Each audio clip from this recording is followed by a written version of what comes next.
latest episode of the Modern Brewer podcast with me, your host, Chris Lewington. So a few months back, I actually wrote down a list of my dream guests and episodes. I picked my favorite breweries, what I love most about them, and then the right person to speak to about that subject. And this is one I have been super excited to record. To me, Deya are one, if not the shining light of the UK brewing scene. From top to bottom, outside and in, this brewery seemingly nails everything. Their branding is outstanding. They did this really cool collab with a clothing company called Service Works. Everything that just looked amazing. They really look after their people. They're big into their local community. And importantly for this episode, they are continually making absolutely exceptional beer.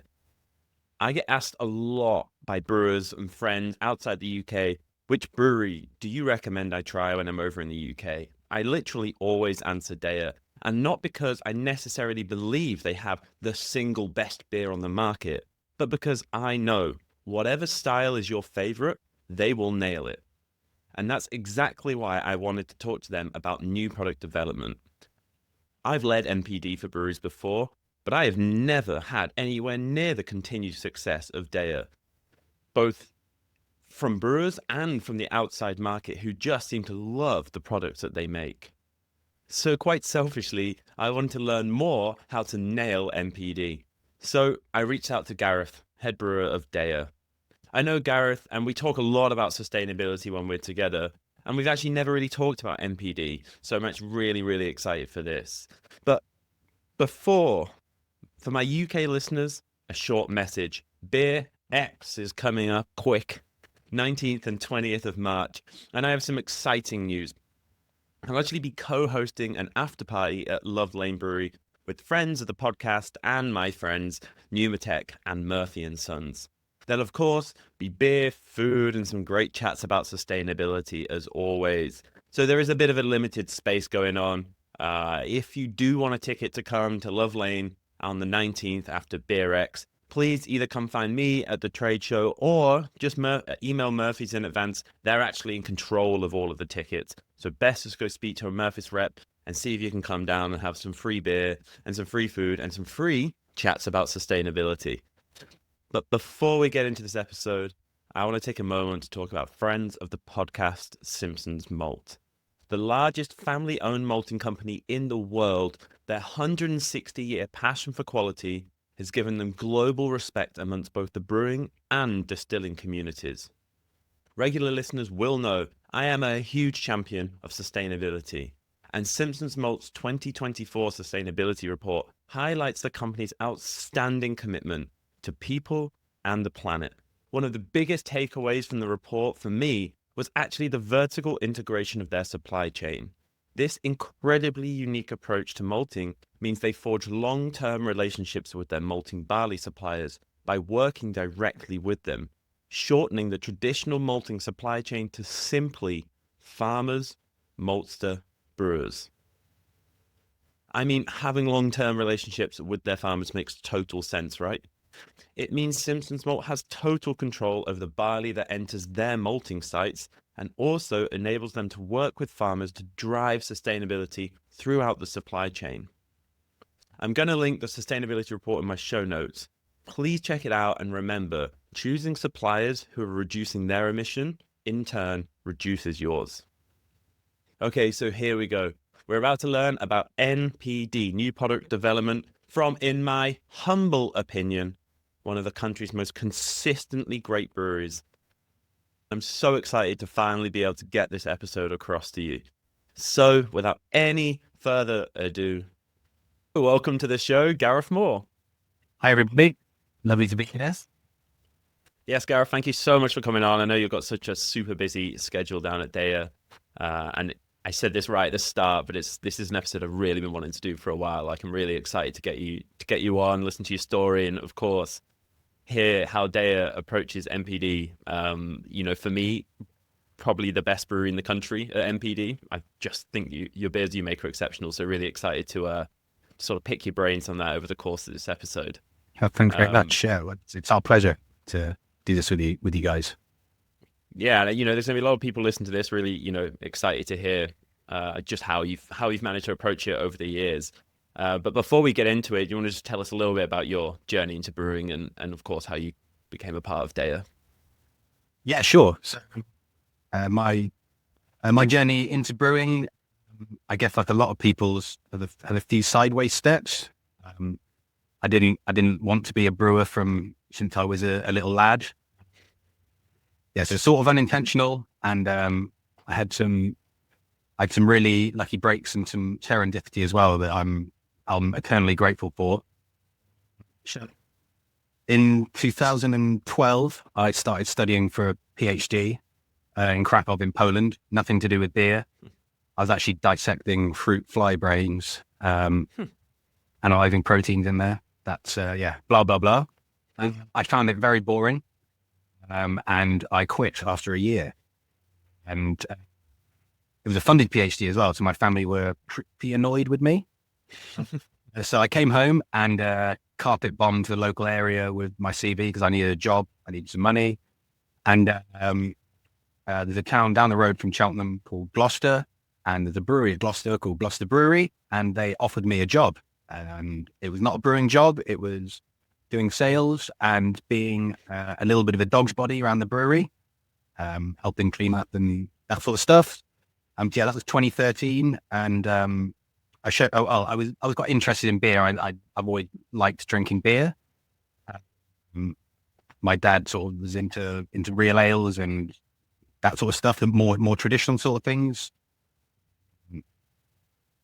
Yes, I've been interested in drinking beer since I've been drinking alcohol, and so getting a job in a brewery was quite exciting in of itself. I got an opportunity while I was there to help out a little bit more, do some CIPs, and then one of the brewers actually left. So I got a chance to be, I guess, a brewer's assistant, you'd call it, but, in a really small setup, everyone doing a little bit of everything. And then sometime after that, actually the other brewer left and I got a chance to be in charge of brewing. So I wasn't doing all of the brewing, but I was doing most of the manual work to do with brewing, and the owner and a couple of other employees. It was, all sort of mucking in to help out. That was a great opportunity for me. But that brewery, Gloucester Brewery, they still do a balance between traditional things and more modern styles of beer. So they were making lots of cask beer, but also, well, not very much. They were making cask beer, like a high proportion of cask beer, but also a fair bit of keg beer that was dry hopped with American hops, Australian hops. So that's where I sort of came across those sorts of styles and flavor profiles. Then in 2015, I was living in Cheltenham at the time, and I was actually living between an excellent pub and an excellent independent bottle shop, which was pretty good. And the owner of the bottle shop's called Favourite Beers, shout out. And the then owner, Lee, he told me that he'd been contacted by someone who's opening a brewery and who wants to open a brewery around Cheltenham. So that person was Theo, and the owner of Deya, in case people don't know. And so I passed my contact on to him through the bottle shop and say, welcome to the neighborhood. Let's go have a beer. And yes, met Theo, very interesting guy. He had a lot of ideas for beers he wanted to make that I had really not much idea what he was talking about, to be honest. In terms of styles, like the New England style, the East Coast style, I was completely naive of that, to be honest. And then he invited me to go to Brewdog's annual General Mayhem Festival. That would have been, that was early 2016, I think. Yeah. And so he drove us up and we were nattering all the way up there, drank a lot of beer on the weekends, nattering all the way back. And I was thinking, this guy's got a really strong vision. I should see if he needs a brewer. And I asked him if he needed a brewer, and he said, yes, I need a brewer. And that's how I got into the brewing industry in a nutshell, and how I ended up at Deya. That's really fascinating. It's I mean, Theo's a really interesting guy. I've actually only met him a couple of times. I think the first time I met him was right near the start of when Deya was opening. But yeah, he's a really interesting guy, and definitely like I can see that he'd had a strong vision since the start. It's also quite interesting. We had a similar sort of entrance into the craft beer world actually when I was hearing that back. Like, you know, sort of carpet bombing local brewers trying to get or local businesses trying to get a job. I also started out in sales for a little bit, and then someone left the brewery and I got the job in the brewery as well. So it's quite funny actually. Right. Yeah. Yeah, I didn't do wasn't the whole like went through all the university degrees or anything. I was quite similar to you, sort of like just needed a job, got a job, and then loved the industry. Yeah. As I said, I'll be eternally grateful for those bits of good luck along the way. Absolutely. Do you find that anything to do with your former life as dissecting fruit fly brains passes over into what you do now, or do you think they're just two different parts of your life? I think, I studied in the UK before I went to Krakow in Poland. So I did a genetics degree and a master's. So I think having a scientific background has been helpful, but I don't think, I don't know, people often say, you know, brewing, is it an art? Is it a science? It's obviously that's a bit of I consider it a silly question. So I think having a scientific background has been helpful, but that definitely wouldn't be a barrier to people if they don't have that. I don't think it's, maybe it meant that my note taking was good. I don't know. The discipline of writing as many things down as you can so you can refer to them later. I think that's probably helpful. And maybe a slightly inquisitive nature from a scientific point of view, but that's not exclusive to people who of a scientific persuasion. So I don't know. A bit, yes. That's a bit of a fluffy answer. No, I think it's hard to actually truly say that this was like directly helped me with this sometimes. But yeah, I mean, I also think that is it art or science is a silly question as well. But you know, for Deya, like if we just go like high level, like what does the typical process look like when you're developing a new product at Deya? And I guess we can look at where that started at. There's an interesting point you highlighted at the end of your question, saying like, how do you do it now, and comparing it to how we used to do it, because how we go about making new beers now is different. The process is a bit different compared to when we were much smaller, much younger. Something that's really important for Deya is the relationship we have with our suppliers. So, like principally in terms of the beer styles that we make, hop suppliers. So having that really good relationship with our hop suppliers is very important to make sure that we have our fingers on the pulse in terms of new hop varieties or new hop products that are coming out, as well as different process parameters we can play around with. It also, our MPD and our development of beers is, I'm sort of, I guess I'm jumping around a bit on time frame wise, but as you know, the brewing industry is very collaborative, and people are often very happy to share information and techniques and things that work and things that don't. So early on, I guess lots of other breweries were all coming up together and trying to, between a group of us, trying to sort of figure out the best way of doing things. Now, what we take, if we're developing a new beer recipe, we have to break the recipe down into constituent parts in terms of, so on one level, the water profile, the specialty grain we're using, or the grain we're using, but the specialty grain we're using, especially the hop varieties that we're using, bitterness that we're targeting. The bitterness, we're a bit, you could say bitterness, people who make New England style beers, bitterness doesn't matter, but some bitterness is important. So all the different ingredients need to be considered on their own. But then we also, because we're now a reasonable size, we need to design a beer work in certain markets that maybe we didn't have to pay so much attention to when we were smaller. That's maybe a bit of a boring answer. That's a bit square, isn't it? So we need to make sure that everyone, and I guess all the departments, understand the beer. So it's reasonably easy to write a beer recipe, a bit more difficult to write a good beer recipe, but it also needs to make sense for the marketing team, the sales team, all the other customer facing teams like the taproom team. So I still not quite answered your question.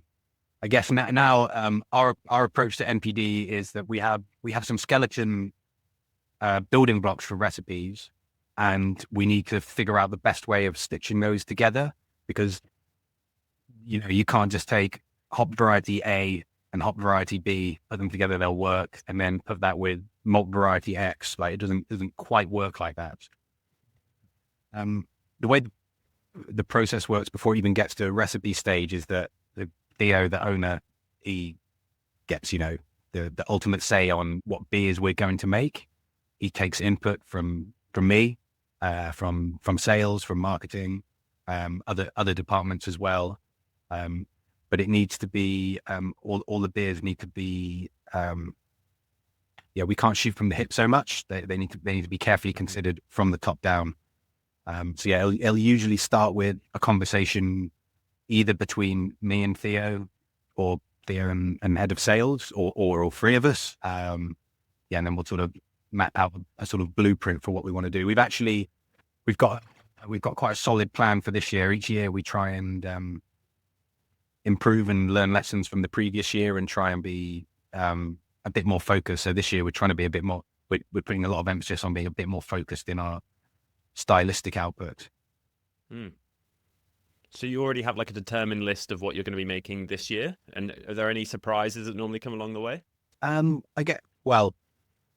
Yes. Well, that being what I just said, being more focused. That being said, this year's our 10th anniversary, so we've got some weird and wacky things coming out.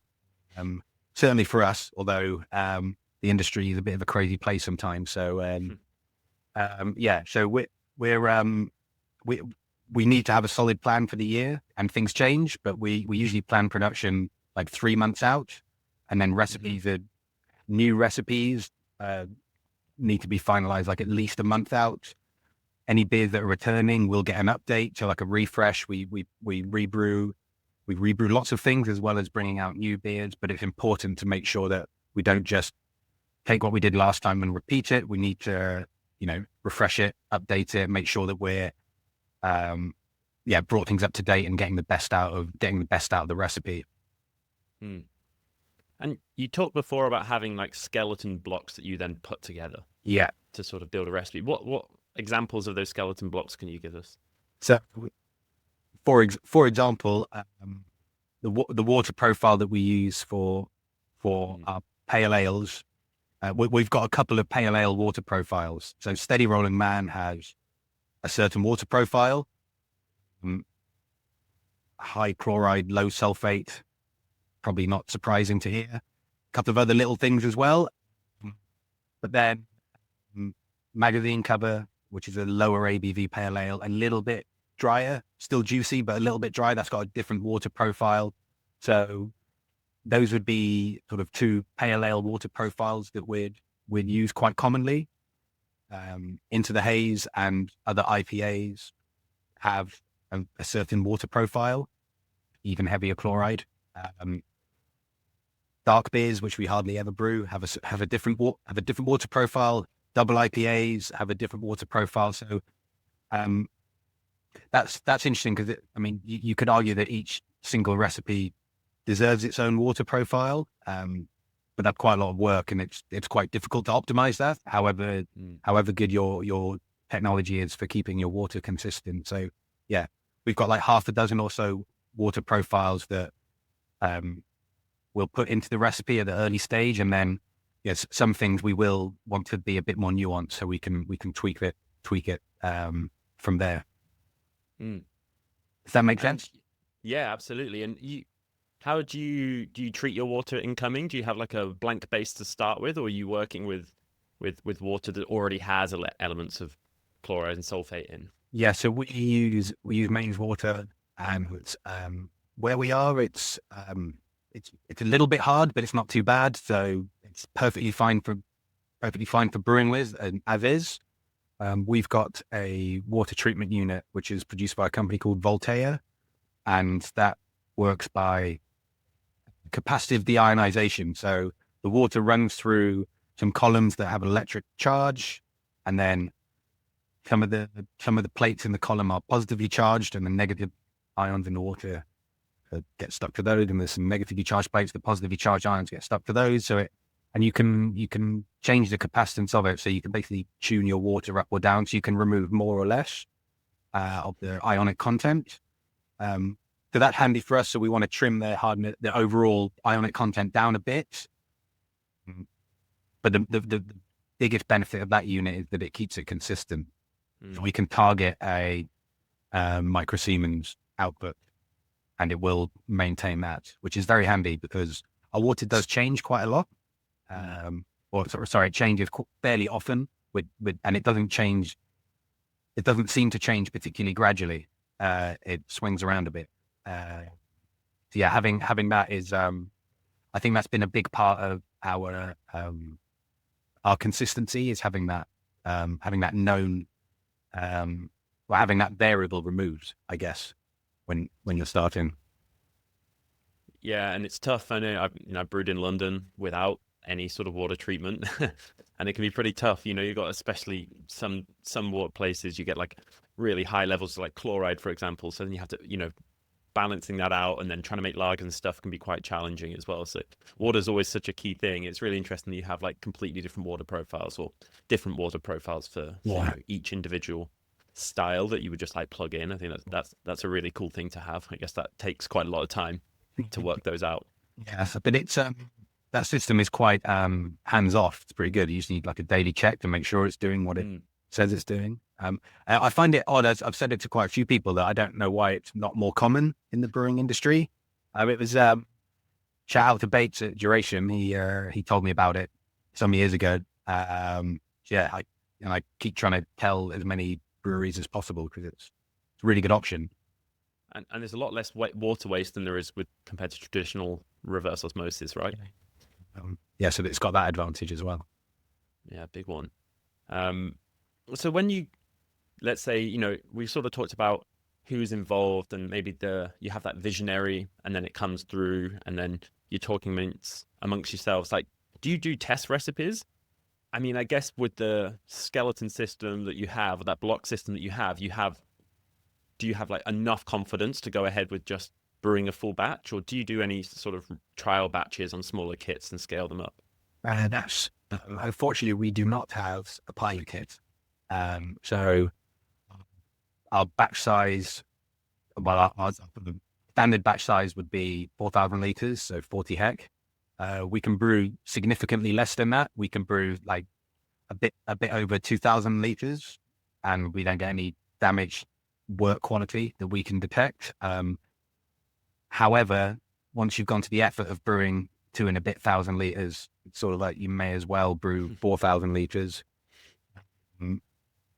So that's something that is, that's always a little bit nerve-wracking. We've done lots of different recipes, and so we do have quite a high degree of confidence. However, if we're using a variety that we've not used before, or a technique, a hop variety we've not used before, or a process technique we've not used before, or yeast we've not used before, that's we're a bit blind to that, to be honest. Scaling recipes is quite tricky. We've done, as you know, like you can't just double a recipe and it'll necessarily work. We've done a few things at other places. So I did a test brew at Gloucester Brewery. Actually, they've got a little pilot kit. So when we were in the very early stages of designing a radler, I did a little 300 liter brew there. But no, we just have to sort of go for it. Yeah, which is a bit nerve wracking. So yeah, that puts a bit of extra pressure. We haven't messed up too many times, I don't think. That's great. Has that changed at all over the years? Did you used to do more trial batches right at the very start, obviously, compared to where you do now, where you're not doing too many? Do you think that's something that when you're right at the start of the journey, that trial batches and test batches make more sense? Or do you think generally, if you have good control over your process, like I'm sure you do, then that mitigates the risk itself? Yeah, a little bit, but it's Yeah, yeah, definitely. When you're well, I don't want to speak for everyone. When we were much younger and much smaller, we were trying to figure out how to make the beer in Theo's head a reality.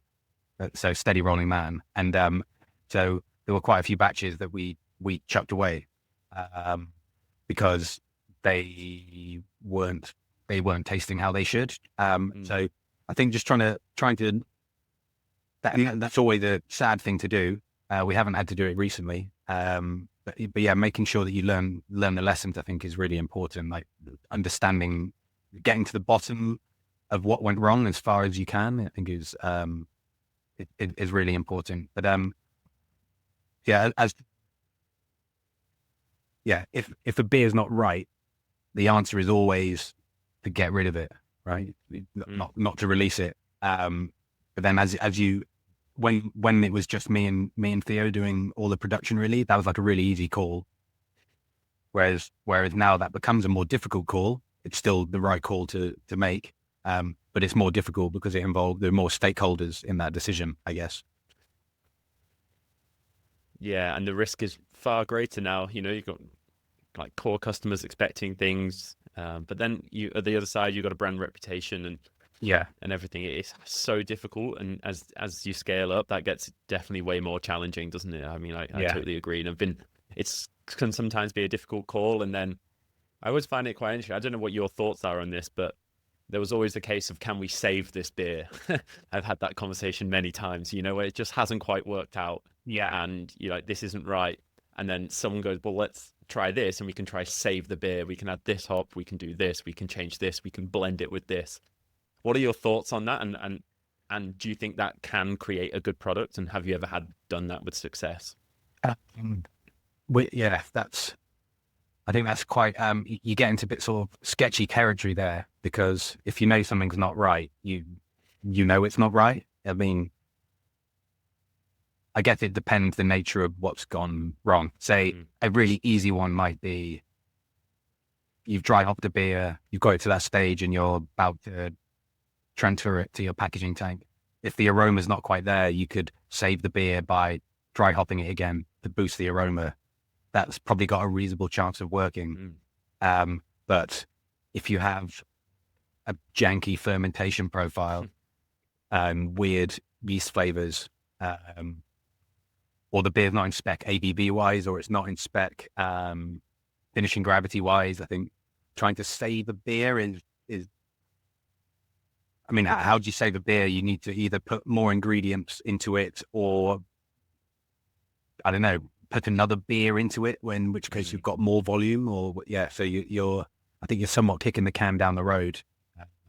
So I'm very grateful that we haven't had to have those conversations. I've not had pressure I've never had any pressure put on me to bring a beer back from the dead. Yeah. But it does throw up some interesting like technical points, I guess. Yeah. You wouldn't believe how creative people can get when this. But yeah, it's a good sign of why you have good MPD is that that sort of thing doesn't get challenged upon you. There'll be plenty of brewers listening to this who go, I get that regularly with like, how can we save this and what can we do to patch this up? And it's potentially one of the key takeaways of this whole thing is just like that persistence of quality. I guess something that everyone's in a different position, right? We're also lucky that from a commercial point of view, there's never been that pressure to do that. So I guess some people are more up against it, but hopefully, well, yeah, if that's a good piece of advice for people, I mean, so it's not going to do you any good in the long run, really. I mean, yeah, totally agree. One question I have, because I recently had one of your non-alc beers, which was, I mean, it was exceptional as I expected, but I get that you have those blocks and you have your process and you're taking these, I say the risk, but a calculated risk to brew something full size. Yeah. Is that the same with non-alc? Because for me, like making a non-alc when you're a full alcohol production brewery is like a challenge that is almost completely different to any other, just making a different beer style. It's because there's so many additional, micro concerns, a completely different fermentation and flavor. You're not even having a fermentation in some cases, so you don't have that flavor profile you're so used to. Like, how did you find that, and did you manage? And like, how was that process for you? Yeah, I think that's probably one of the most stressful product development things that we've had to do. I think, I think it's interesting in that, as you alluded to, there's loads of, we can talk about them in more detail. But yeah, it's like making a different drink, really. It is in my sort of, from my perspective, it is a different sort of drink because you're having to use maybe not completely different ingredients, but using them in very different ratios that you would usually use. Like bitterness, the micro contamination risk. Even if you're good, you need to be much better than good enough. And yes, and the lack of body from alcohol that the alcohol would normally bring. Yeah, so all that stuff. I think it sort of we sort of approached it as making a different sort of drink. Interesting. I found it really stressful, even having quite a bit of experience of designing new beers. I think I put it down to the fact that when we were much younger, I didn't know what I didn't know, or I knew less about what I didn't know, if that makes sense. Not that we were blasé, but yeah, we'd come up against fewer problems because we'd had less experience. Whereas once you get a better appreciation of what goes into designing recipes and executing them, making a non-alc beer is a scary biscuit. For me, there's also an added sort of challenge in that that there's more people who would usually drink alcoholic beverages who are deciding to drink non-alc or low-alc beverages.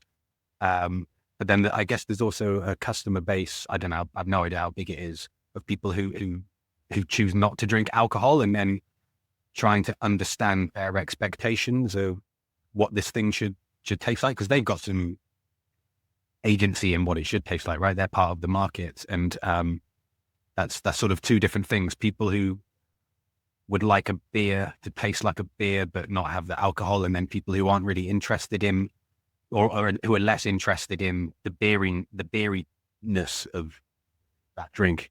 That's a bit of a challenge as well. But we owe a huge amount of our success to people buying into or buying our beers, putting their hand in their pocket and buying our beers, especially when times are hard. We're especially grateful, but having we feel that we've always had a good connection with our customer base, and that's a big priority to try and maintain that, because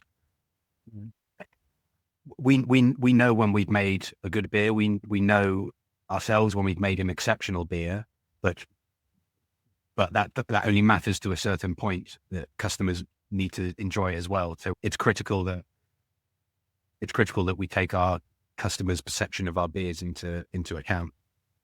So there's a few things we do. Pretty obvious one is seeing how the beer lands on Untappd, seeing what sort of reviews it gets on there. That's one way of doing it. It's not for us particularly precise. Although, it's very obvious if a beer has gone down really well, and it's very obvious if the beer is panned. But trying to sort of separate like more minor points in the quality or the attributes of the beer is more difficult in that. But that's a very useful marker for us because it's pretty democratic, and you have people from all sorts of walks of life and all different levels of experience. That makes it a bit noisy. We also get we have local sales reps, so for different areas of the UK. So getting sales feedback is really important. There are certain we prioritize working with independent accounts and traders. So listening to them and getting their feedback and that's really important. We don't have. We probably should have a bit more of a formal process of doing that, but it's just taking the measure of things. Local sales rep talking to their local key accounts. Then we're lucky enough to have on-site tap room, and it's a big space, so we can fit lots of people in there. And as we've grown as a business, we found our tap room initially was a den for beer nerds, I guess. Although everyone is welcome. But it's now a little bit more of it's a place to go and drink nice beer. So there's lots of people who go there who have different tastes, different preferences. And so there's a lot of people who come through the tap room. So making sure that their tap room team feedback, good, bad, or medium feedback on the beers is really important. Because that's they're the first. I guess they're one of the first groups of people who will show our beer to our customers. So yeah, that's critical. We also, I mentioned sort of earlier, like we know if we've made a good beer, and we know if we've made a very good beer. Don't want to sound like too up ourselves, but once you've got we know if a beer's good, but that doesn't necessarily translate to how well it does in the marketplace. Yeah, measuring how successful is tricky. Like, for example, the sort of cliche, brewing lagers is more difficult than brewing ales. And when we first started brewing lagers regularly, we were respectful, and we thought, lagers are more difficult to make. They're more nuanced. They're more subtle. I'm pretty sure we can do it.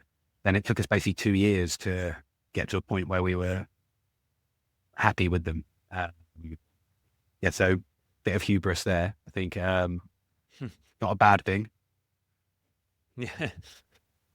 Yeah. It's really interesting on the on Untapped as well. I was thinking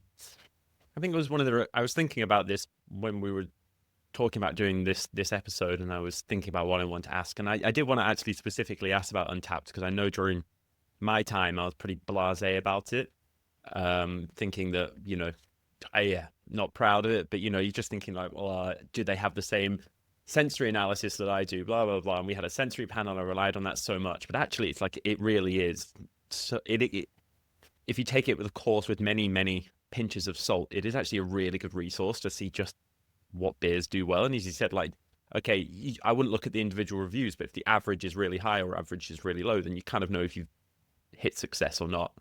Exactly. It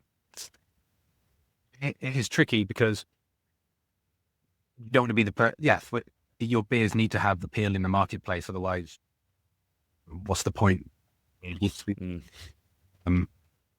We also, another thing that's quite important for us that we use as a measure is how quickly something sells out. And I think when we were smaller, younger, less experienced business, things would sell out every week because we were making not very much beer. Maybe we were patting ourselves on the back, like, yeah, we sold 1,000 liters of double IPA, ooh, which is obviously a nice thing to do. Yeah, so now seeing how quickly things are selling is a very useful indicator, especially with our customer base, who I guess we sort of tread between. We need to have beers that are consistent, our core range, but then our customers also want something new constantly. So trying to satisfy both those things is, can be a bit tricky, and measure and looking at how quickly things sold is, that's also a good measure that we use. Yeah, that's a really good one, actually. Rate of sales is a good one. I'm sure the salespeople are all over that.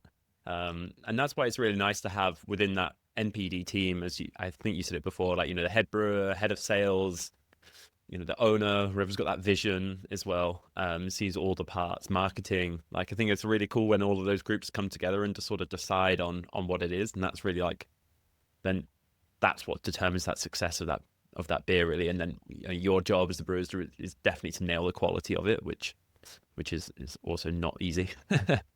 But yeah, you said it earlier, Gareth, and I was thinking about it, like, from the outside looking in. Obviously, I'm not a part of Deya, but I always see you championing and checking out and visiting different suppliers, farmers, growers, hop providers.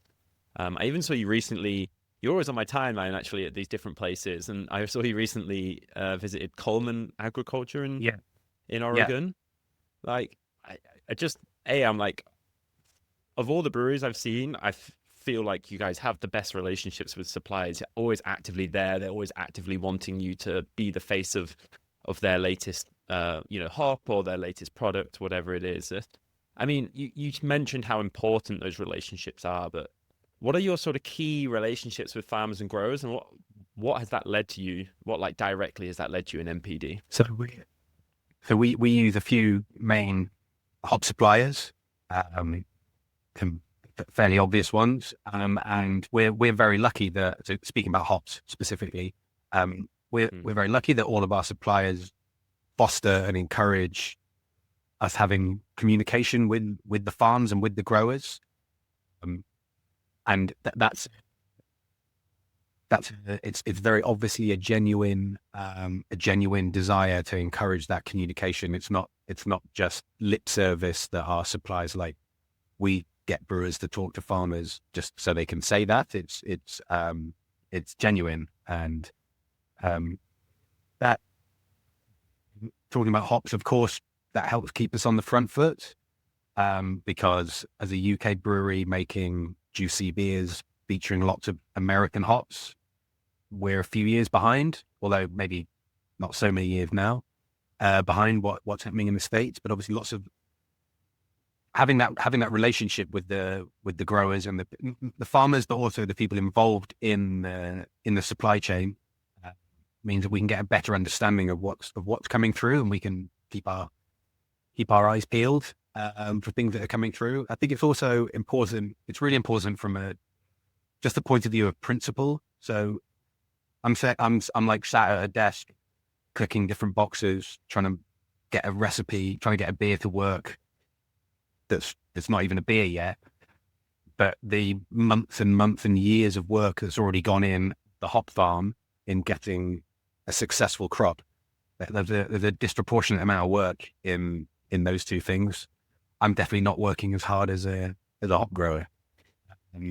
So meeting them, hopefully face to face, which we try and do as much of as possible, and talking to them, and listening to what their challenges are and what their perspectives are on different parts of the industry is 100% critical, because although we have a really good relationship with our suppliers, the information we get directly from them is got to be somewhat filtered, right? Because every supplier's got their own way of working, and not agenda, but they've got their own take on things and their own priorities. And so having that direct communication with the people further up the supply chain, down the supply chain, up the supply chain, not to which direction, is critical.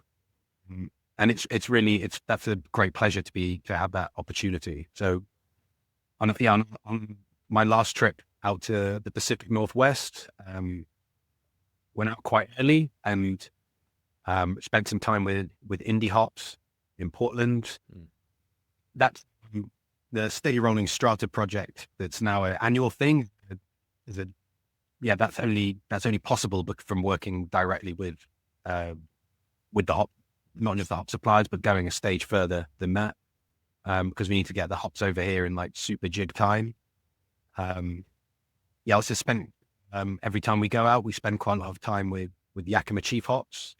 And this September just gone, so the last visit, I was lucky enough to spend some time in their R&D lab and speak to their head of R&D, which was very, very cool. He actually, a guy called Pat, shout out to Patrick and Lupe for showing me all the cool stuff behind the curtain. They've got some really cool stuff coming out in terms of liquid products. I probably shouldn't say too much, but they actually sent us a sample of not even yet trial liquid product, which is going into a beer, which we're releasing next week. Yeah. Ooh. Which one? Let me just double check when that's coming out. You Can't Grow Concrete. Watch out for that one. That's got a super top secret, not allowed to say anything else, trial product in it. Okay. That's sick. I'm gonna definitely be purchasing a can of that, 100%. I hope I haven't said That's too so cool. much. Yeah, you know, that's the sort of thing that we're that just simply wouldn't be possible if you without having that relationship. But we're very fortunate to be given the chance to build that relationship. As I said, our hop suppliers have encouraged that. So yeah, we're always grateful for those opportunities. Yeah, the common agriculture, that's a really interesting one for us. So we do hop selection blind. Um, Mm. I don't want to assume knowledge, but for people who don't know how hop selection usually works, is you usually go into a room and you get given, say you're choosing mosaic, you get given a few batches of mosaic on a table and they've just got a code. Well, most people choose to do it blind. So all you see is a code number. So you don't know where the hops specifically were grown. You don't know what their alphas are, what their oil content is, etc. Yeah, I don't, have you ever heard of breweries doing it not blind? Mm. I think so, Okay. yeah. I think so. We always do our selection blind anyway, and Makes yeah, sense. we seem to have a very strong unconscious bias to their hops. So, like the last 3 years, we've chosen their lots of mosaic, which is critical hop for us, being the principal hop in Steady Rolling Man. We've also chosen batches of their Simcoe, Citra, Strata, and Amarillo and others. Like we over the last like 5-6 years, we've consistently happened to choose lots that they grew. So that I think that's pretty cool. Mm. So yeah, this year's Steady Rolling Man cask release, all the mosaic in that was a specific Coleman lot, one of their choice lots. They hold a few lots back each year, their favorite ones, and they keep them for collaborations. Yeah, I said, please, may we have one of those? And they were very gracious and said yes. So yeah, that's another one. I've plugged 2 of our beers. Excellent. Yeah. Marketing's going to get a big tick box for Yeah. you. That's great. That's so cool. I mean, there's some really, really good examples of what having a good relationship with your suppliers can do in terms of getting new things to trial with. I mean, you still have to make good quality beer. That, you know, a new hop isn't going to change everything, but still, that's like such a cool thing to be able to play with and use and like a really good relationship to build. The way that you build relationships with suppliers and farmers, has that been easier since you've grown in size, or has that always been there since sort of day one? Oh, yeah, that's interesting. I think when we were brewing on the smaller brew kits, so we had a 10 hect brew kit, and that was when I think that was when we'd started, and I think Yakima Chief had only started coming into Europe recently, at least the smaller customers. I think you used to have to be a really big contract customer to deal with them. So they had a sort of smaller microbrewery sailed arm. And I think, yeah, we were really keen to work with them. I think just looking online at what breweries that we were looking up to, basically, and breweries we were trying to plagiarize, maybe. Yeah, breweries that we respected over there. We were looking at the hop supply that they were using, and so Yakima Chief was one of them. Yeah, Bar House was another. Indie Hops, it took us a little bit longer to get onto them, just thinking that they're a slightly smaller operation. So yeah, that just took a bit more time. But on one hand, it was easier. I think we got a little bit lucky with our timing. I would say we were putting out good beer, and maybe Yakima Chief, as taking them as an example, saw that and were happy to take a chance on us. Hopefully they didn't see it as too big a chance, and yeah, I think we mutually benefited definitely from that relationship. And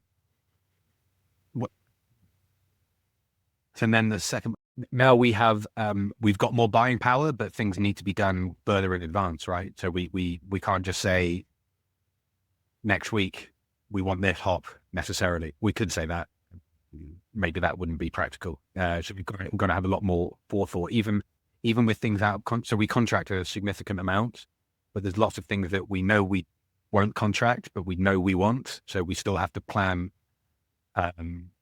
how we will get hold of them, and when we will get hold of them. Still trying to maintain those relationships and work closely with hop suppliers, even if we don't have a lot of contract tonnage with them, is really important. So no, I don't think it's not more difficult now. We've got a much nicer, shinier brewery and a much bigger tap room and loads more beers we can show them when they come and visit. Yeah, and you've got a really, really well-established brand name, you know, so that always helps. It was kind of half loaded, basically, the question, because I was curious, if you're a small brewery listening to this, would you be thinking, that's great when you got the brand name like Deya, but how could I do that as, Brewery X? But then that's why I kind of wanted to see how you did it from the first out, and if it was in there since day one, which it sounds like it basically was, which is really cool. It's I can't speak for other people's situation, but I think if you go to your supplier with if you want to work more closely with them, if you have like a solid idea of, it could be mutually beneficial. I think it was, a few years ago, I think there was a bit of there's a bit of a mess in the hop contracts, right? Because of something called COVID. That messed a lot of people up, and I think it left quite a bit of bad feeling in both directions, which was a shame. But I guess that's a symptom of everyone sort of trying to look out for their own ends first. Hopefully some of those wounds have healed. But it's tricky. We did get like a bit of a lucky break when we were starting, and it's got the whole industry has got a lot more competitive now. I think, I would say, if my advice is worth anything, like, go to as many trade shows as you can. Like that,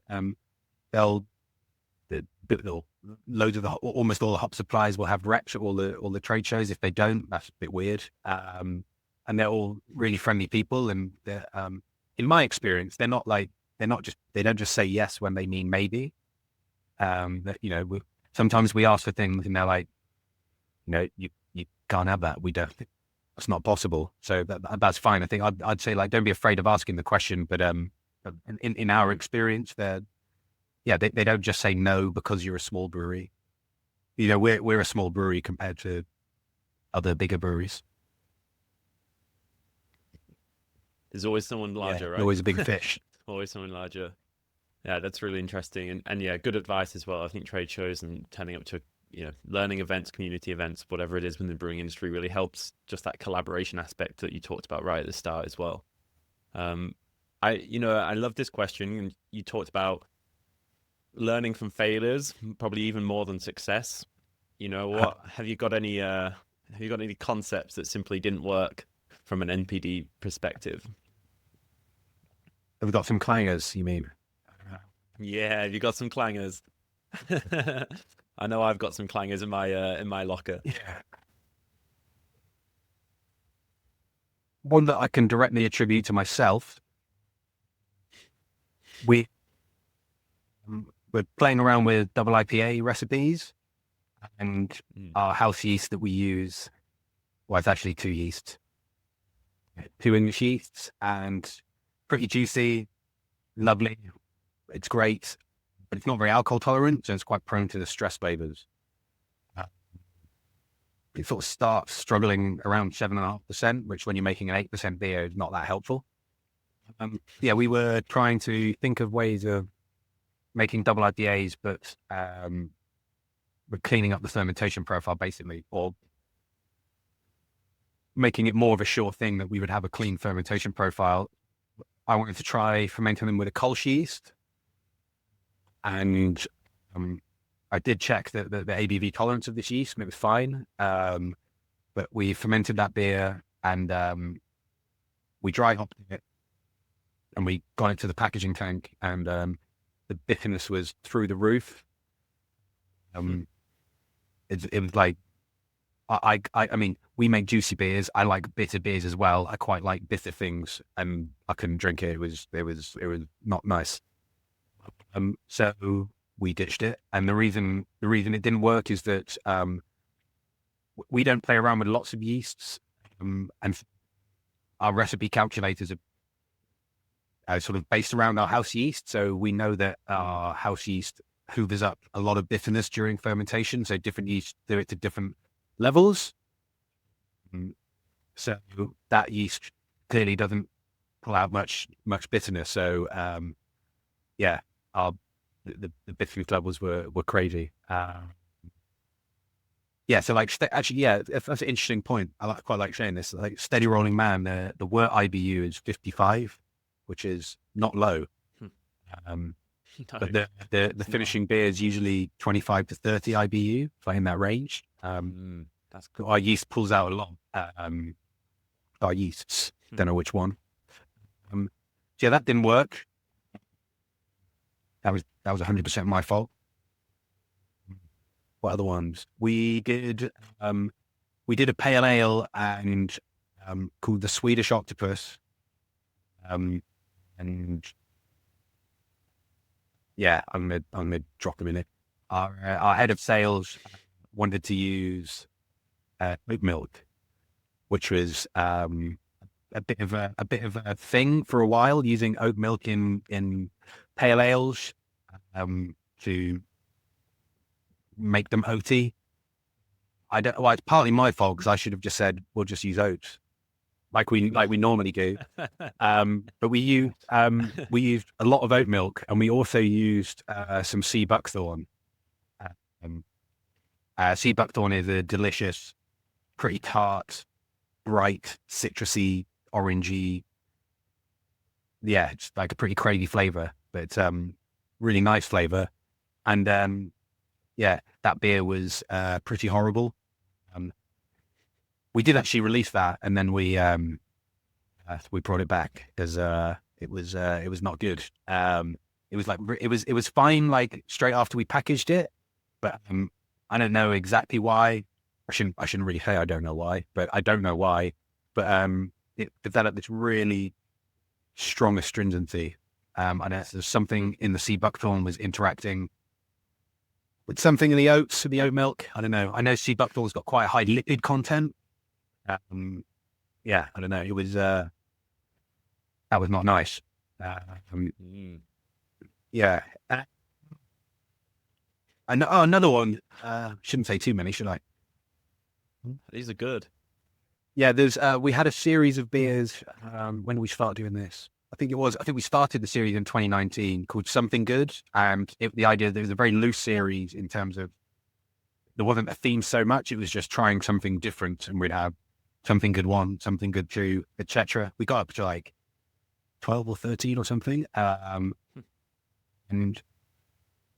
yeah, it was we were trying different things. So we did like a sort of like a pseudo Reich lager for one of them. Another one, what do we do?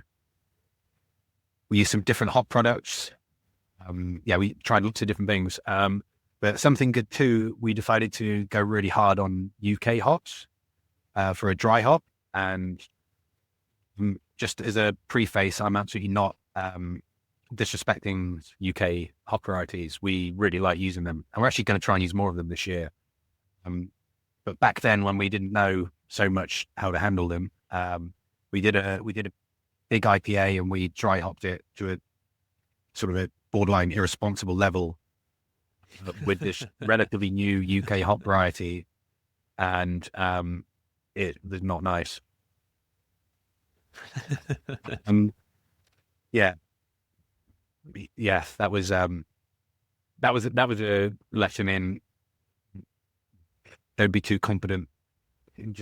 Don't just follow your process, especially if you're changing a major ingredient.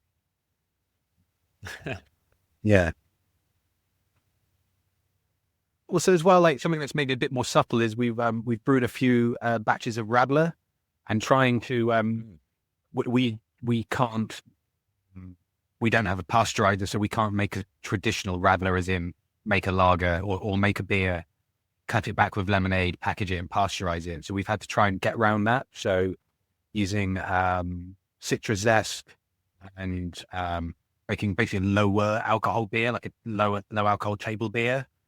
and using citrus zest and then artificial sweetener, which is not usually our sort of thing, using artificial ingredients. But that could be sort of a bit of a success and a bit of a failure, because it was deemed a success from the point of view of the brewery, but it didn't quite land in terms of the market. People were saying, like, didn't taste like a Radler, wasn't as good as Schofferhofer. Like, yeah, of course it's not.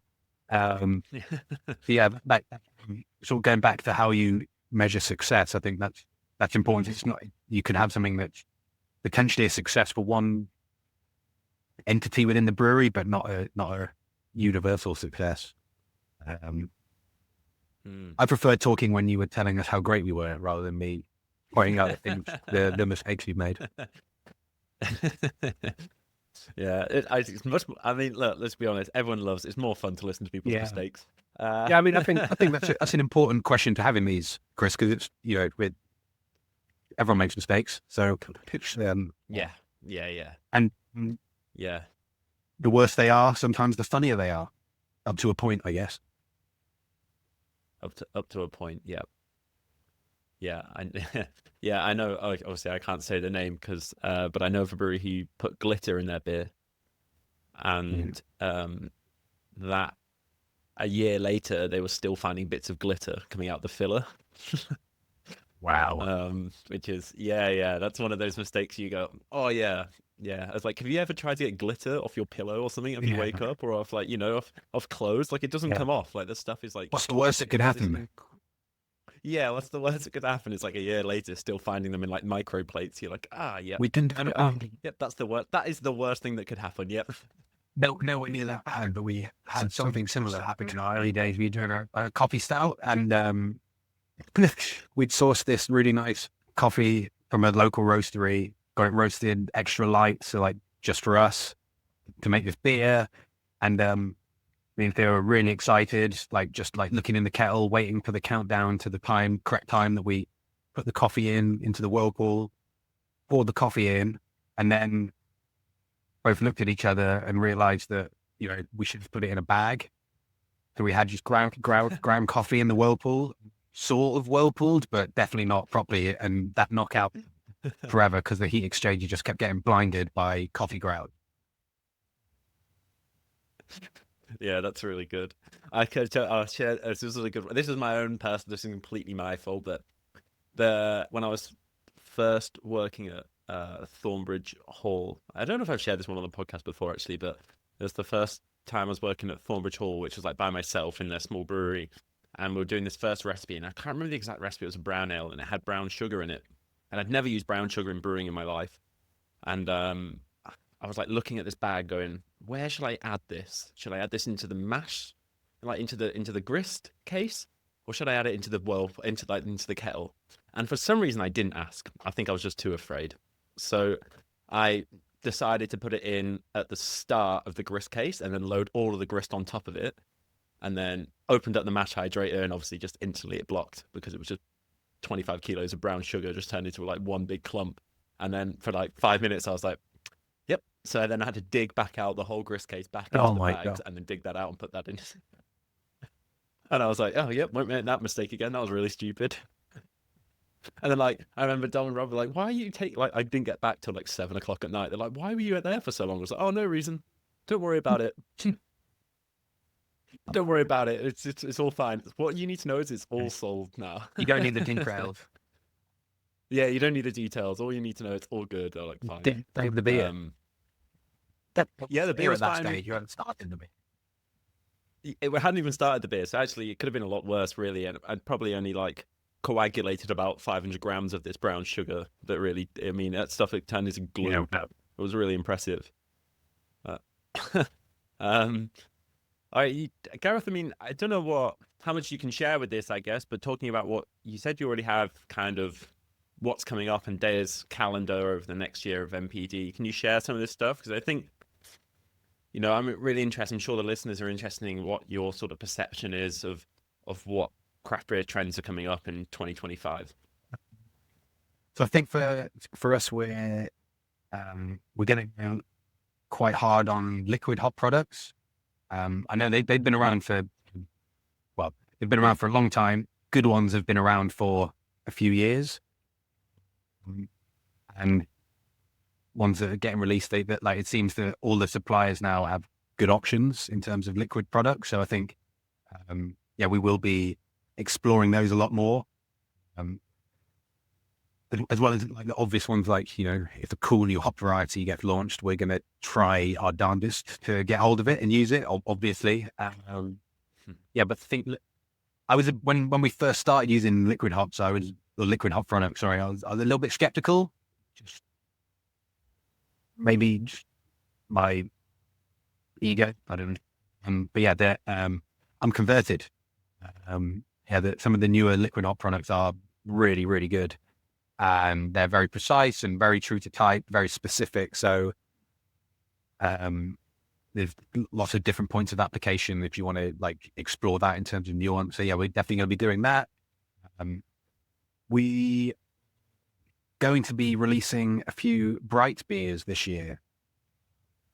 So this is not something that, it's not new, but sort of the Pacific Northwest Bright Pale.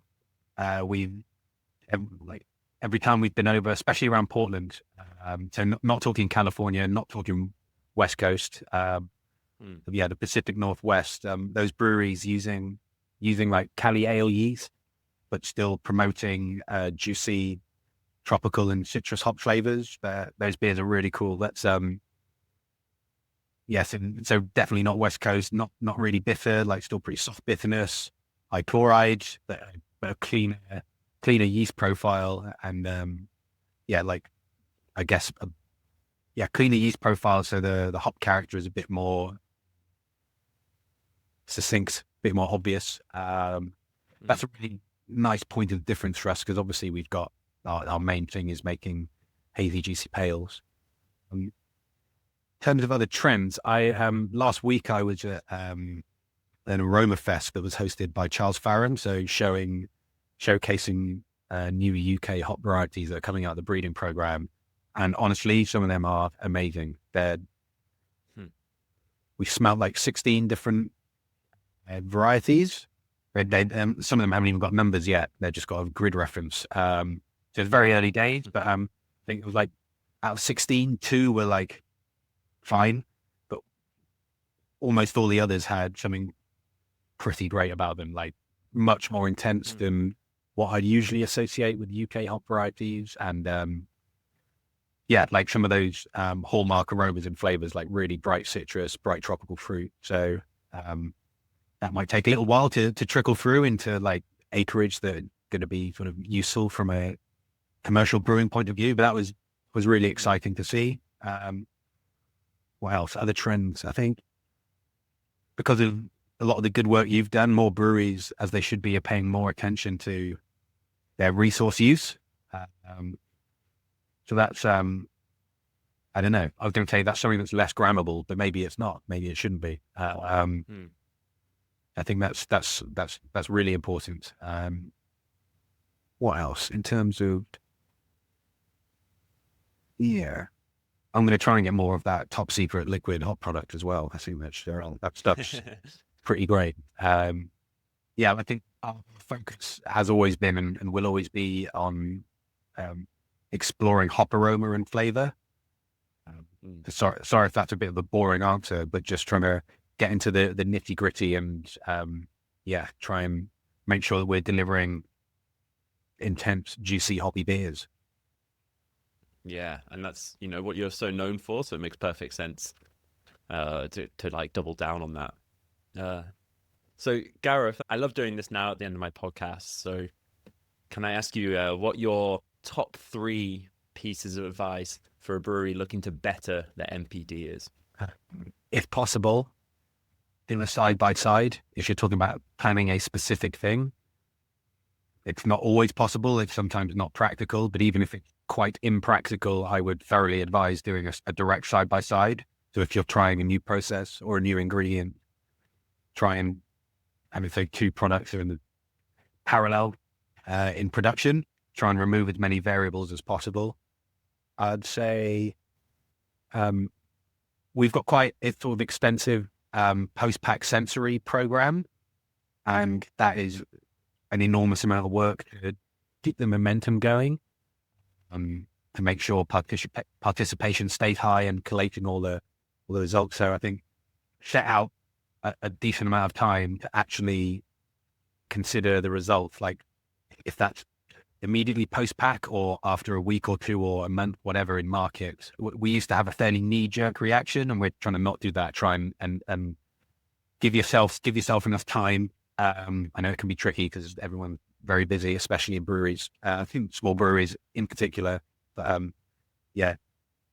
try and block out some time so you can actually have a quiet moment or more than a moment and sit down, either if it's on your own or with your team or your manager or however that's worked, to actually formally discuss how you feel you've succeeded.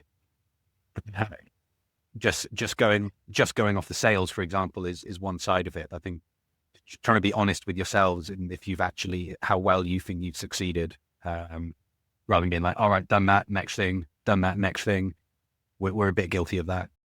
This is for people who are not brewery owners, or who are maybe not team leaders. But if you've got a good idea, like push your team leader, your manager, push the business owner, like get an idea together that's, start to finish idea, and like challenge them, push them to say, I really think we should be doing this because of these reasons. Because I think everybody has like people only have a certain amount of time for different things, and maybe just because like if you feel there could be more new product development in the brewery that you work in, not necessarily because people don't want it, it's just they've got a certain amount of time to focus on their main job. So I'd say like push it a bit. Love that. Thank you for those. I hope they didn't sound evangelical. Not at all, man. It's gonna make some good stuff for people. It's like, people always listen to the full length, but sometimes people just like to hear the top three. So that's awesome. Gareth, you got anything else you wanna talk about NPD on the pod? I guess thank you to all our suppliers and industry friends who helped us get to this point in terms of new product development, and sharing advice, tips, sharing contacts, sharing successes and failures. And also, again, thank you to all our customers who have helped us build the business. Yeah, I love that. And I write it a lot in the end of my sustainability articles and stuff, but I feel like the collaboration aspect of this industry is its most powerful strength. And it's, I really appreciate that you come on and talk about NPD. I think, honestly, you speak to people who are like well outside this industry, and if you were to tell them you've got like the best people in the country, in my opinion, who do NPD, willing to share how they do it with people, they're like, what? That's like it's normally like secret guarded process, but ultimately, we're all here to make the UK brewing scene and beyond better quality, and we wouldn't have got to where we are now without collaboration, and we can only get further with it. So I like, I just really, really appreciate coming on and saying the things you have and sharing the wisdom that you've done, and this being so open, successes, failures, like, it's really great to hear, man. As I say at the top, it's our pleasure. It's always nice to do these things. Yeah, and you've been on a good journey so far, and you've got a long way to go on the journey as well. But it's really cool to be able to talk to you at this point where I think you're one of the most established brands. I think it's really cool, and I remember like meeting Theo all the way back in the day when I think it was still pretty new. So it's really cool to see what everyone in that team has done. I think it's awesome. Thanks very much. And that's everything for today. So thank you so much, Gareth. Again, I know how busy you are with everything, and nailing this NPD isn't easy. So I really appreciate you taking some time out of your diary to come on the pod and share your wisdom with the listeners. My pleasure. I'm very happy to. And thanks for listening, everyone. Yeah, and I'll catch you soon. I mean, are you going to BeerX? Yeah, I'll be here. Excellent. Well, I'll see you at BeerX then, and which is only going to be a few weeks away from now, which is crazy because, like, I swear it was only literally a few months ago that I was there last year. Cool. I'll see you there. Take care, Gareth. Thanks, Thank you. Chris. Well, that was absolutely fascinating. Honestly, that's something I've been wanting to listen to for so long. I love when I'm in the podcast and I'm just like learning as I'm going, like I'm trying to think, how would I be in that situation? What a great guy. Again, it's so cool for them to take time out of their day to share that with the rest of the industry. Something I really, really appreciate. If anyone really enjoyed this episode, please don't hesitate to share it around. Talking about collaboration, I would love to have this podcast reach as many people as possible who would find it useful. So if there's anyone in your vicinity, work colleagues or friends or brewers from all around the world who you think might benefit, please share the podcast with them. That would mean a lot to me. So thank you everyone for listening, and I will catch you on the next episode of The Modern Brewer.